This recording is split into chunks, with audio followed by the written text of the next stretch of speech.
कैराना के सभी सम्मानित मतदाताओं को अस्सलाम वालेकुम, नमस्कार, सत श्री अकाल। आज मैं आप सबके सामने सोशल मीडिया के माध्यम से अपील करने के लिए आई हूँ। कोशिश तो मेरी ये थी कि सब तक खुद पहुँचूँ मैं, लेकिन टाइम के अभाव के कारण ऐसा शायद संभव ना हो पाया हो, तो इसलिए मैं इस माध्यम से आपके बीच अपनी बात रखने और अपील करने के लिए आई हूँ। उत्तर प्रदेश का जो चुनाव चल रहा है उसको भाजपा की सरकार पलायन के मुद्दे पर टिकाकर लड़ना चाह रही है, और ये जो पलायन का मुद्दा है ये कैराना की जनता, आप और हम सब जानते हैं कि ये बिल्कुल ही खोखला मुद्दा है, जिसको हमने 2017 में नकारा था और मुझे पूरी उम्मीद है इस बार भी आप और हम इसे नकारने का काम करेंगे। और इस मुद्दे को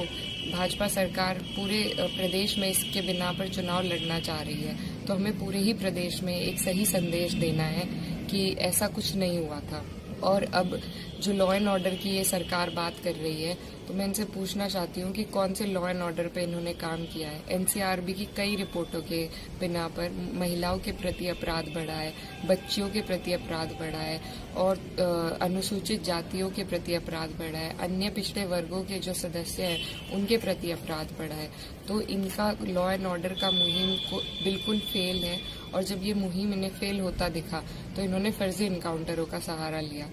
इस तरह की कई वारदात इन्होंने कैराना में भी कराई, जिसके विरोध में मेरे भाई ने आवाज़ उठाई और लड़ाई लड़ने का काम किया, और इस विरोध से मेरा भाई इनके आंखों में खटके और उन पर झूठे मुकदमे लगाने इस सरकार ने शुरू कर दिए। बीजेपी की जो ये सरकार है, इसकी घुट्टी में ही गरीब लोगों का शोषण मिला हुआ है, चाहे फिर रेडी पटरी वालों का रोजगार छीनना हो, उनके घरों को उजाड़ना हो, उनके घरों पर बुलडोजर चलवाना हो। कैराना में, कांधला में, हर जगह मेरे भाई ने उसके विरोध में आवाज़ उठाई, जिसकी सज़ा के तहत हमारे घर पर मुनादी कराई गई और फर्जी गाड़ी चोरी के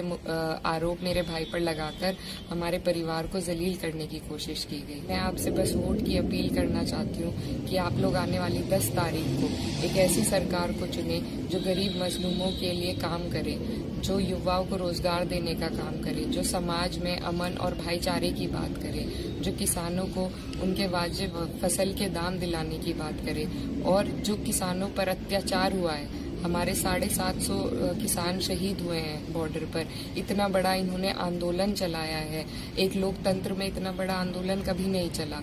और तो और लखीमपुर खीरी की जो वारदात है, कुछ दिन पहले तेजिंदर सिंह विर्क जी भी मेरे साथ थे जो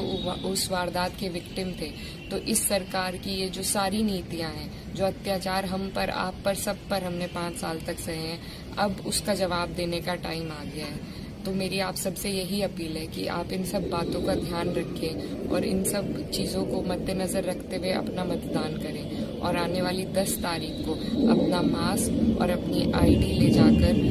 घर से वो साइकिल का बटन दबाने के लिए निकलें। बूथ पर अगर आपको कोई भी कठिन परिस्थिति आती है, कोई ऐसी बात होती है,